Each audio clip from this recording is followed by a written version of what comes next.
Coach, we talked a lot the last few weeks about learning how to handle winning the way that y'all did, and seemed to do it pretty well the first few weeks. What's the challenge this week after a very difficult loss? Sometimes that can beat you twice. I mean, what's the challenge for you this week to try to make sure it doesn't? Yeah, for us, just again, our statement today and how we met and our guys' body language and understanding what we've got ahead of us. And it's always about what's next. It doesn't matter what happens on Saturday on the right side or the wrong side. You got to get better on Monday. And we got to have the best Monday we've ever had. That is the message.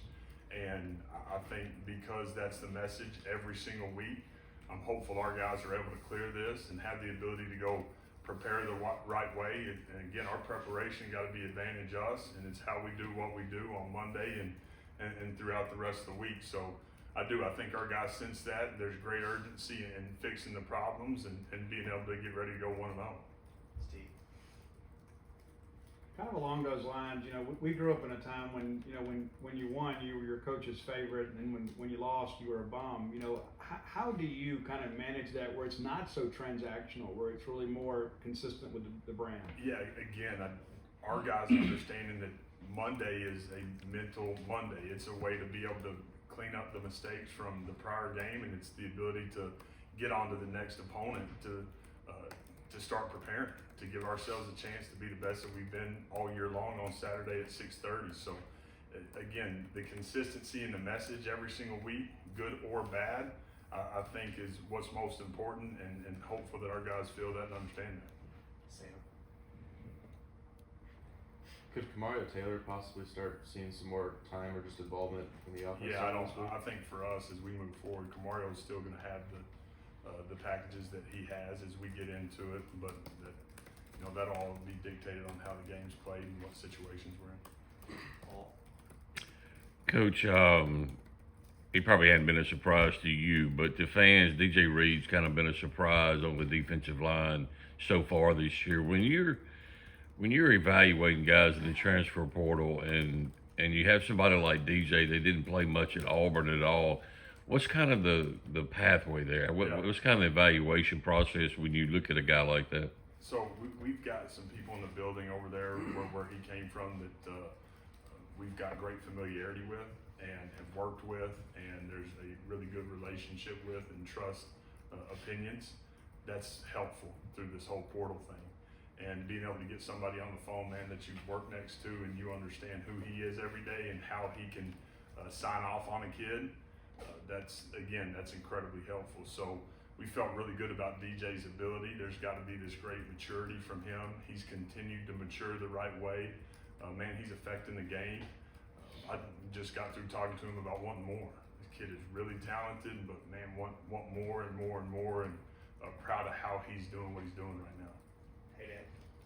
When you have a game like that, when you go back and watch the film, how difficult is it for you to not be overly critical of yourself in some situations? Are you able to give yourself the credit that you're due at times? No, I'm not able to give myself any credit. We got our ass beat, and it's very frustrating. And I got to do better. I got to coach better. I got to get done what we need to get done so that at the end of the game we're +1, and that's bottom line.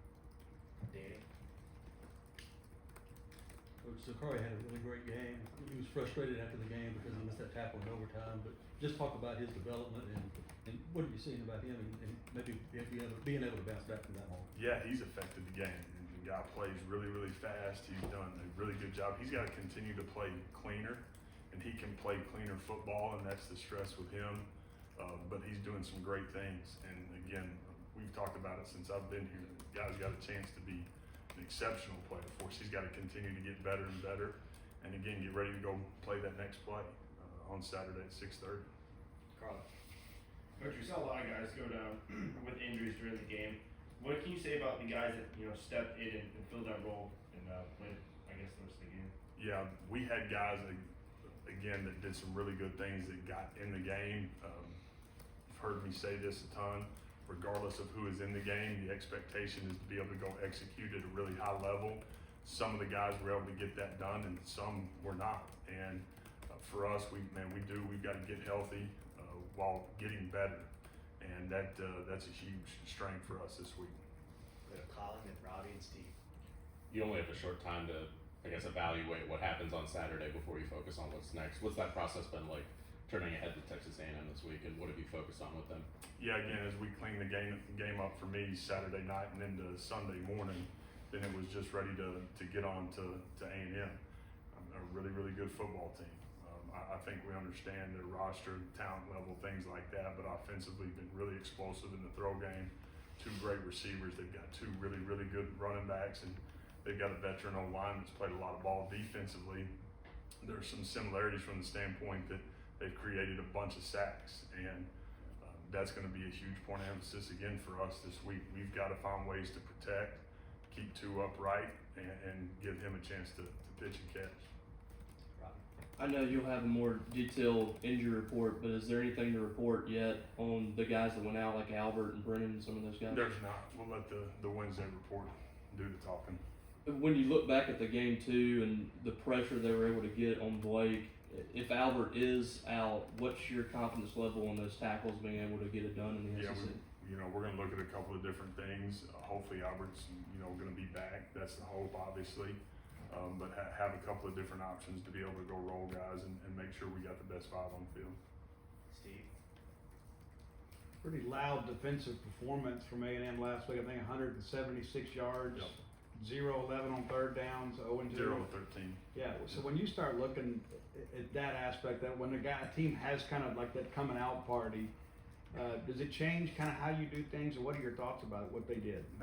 They were dominant situationally, and ultimately why they won the football game without a doubt on third and fourth down, and then them again applying pressure and being able to get to the QB. So we've got to counteract that. We've got to make sure we're doing a great job of getting the ball out of Tu's hands and then giving those big boys a little bit of help when they need it, whatever that looks like. That looks like a lot of different things, but it is. I mentioned it. It's going to be a huge point of emphasis for us.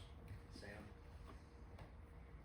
With Mario Craver being one of the receivers that transferred out, and you guys just had to replace a lot in that room, how would you just assess how that's gone so far in the production you've had at the wide receiver position? Yeah, I think our wide receiver room is, again, I've talked a lot about it, in a really good spot. We've had good production. The room is in a great place, and really like where we're at and where we're going. Paul. Coach, last year we saw some flashes from Zakari, and kind of saw it early this year too. But on Saturday, it seemed like it all clicked for him, and he was making big plays throughout the whole game. What did you see from him, and is there any rhyme or reason why it just starts to click with guys? Yeah, I think he is. It's been the last couple of weeks, and mentioned it a minute ago. He's got to continue to play cleaner, but he is incredibly active. We know how athletic he is, and he's affecting the game. And he's got to continue to build on that. I think him and 11, as they're starting to roll with 11 coming on, I think that tandem there has got a chance to be really, really good for us. But again, proud of Zakari. Man, want Zakari to continue to get better and better, because the sky's the limit for him. Right. One of the things that you said post game the other day is you knew you were going to have a chance to win that ball game on Saturday night, and that wasn't always the case last year, I'm sure, for your team. I mean, how much growth have you seen in this team to be able to go toe to toe with a playoff team like that, be in position to win the game? I know it was heartbreaking for those guys, but what kind of lessons did you learn from your team again this week? Yeah, there was a ton of growth. I told the guys today the thing that I was most proud of was, without a doubt, how things had gone from play 1 to play 87. Man, our guys continued to play and believed that we were winning the football game the entire time. And there was great energy. I thought we fought our butt off. Very disappointed and frustrated that we weren't able to make the plays to be +1 at the end of the game. And so, obviously proud of, again, our toughness, our effort, our physicality, but man, making sure we're ready to go make the plays to go be +1 and be on the right side. Coach, you guys have been at home for about a month now. Go to your first SEC road game of the year. I mean, Kyle Field, obviously, 100,000 plus people in there. What are you telling the guys about, the environment that they're going to play in on Saturday night? Yeah, I just got through talking to the travel squad, and I think the coolest thing about going on the road in this conference is we got 74 guys getting on the plane to go play in front of over 100,000 people. It's about us and having the right mindset and mentality to go play one play at a time and give us the best chance to go win. Steve? Your fans turned out some incredible environments. You had a lot of recruits on hand to kind of see the best of Mississippi State. How do you feel like maybe your message is being received, especially from some of those guys maybe early on that maybe passed on you, now giving you a second look? Yeah, guys have been incredibly positive, and that piece has been really good. I think my messaging with all of them has been Saturday again for us was about finding a way to win. And again, there's been a ton of positivity. We're in on some great ones as we go down the back stretch of this thing. But finding ways to win is all that's going to do is continue to help get the right guys in the boat. Hey, Dad. It's not anything that you can do about it, but you play 4 straight home games. Now you're not going to be back at home for basically a solid month. As a coach and the way you want to prepare your team, how does that affect you? Yeah, for us, obviously it's just one day, 1 week at a time, and understanding that, again, what we have on the backside of this is an open day. So, man, all in on Saturday at 6:30. Everything we can do, and to go 1-0 on Saturday night in College Station is all that's on our mind. Then we're going to be able to reset. We'll be 6 games into the season. We've got an open date, and then obviously we'll go back on the road. But I think the timing of it is really pretty good. And for us, man, it's being all in every single day to give us an opportunity to win Saturday. Anything else? All right, thank you. Thanks.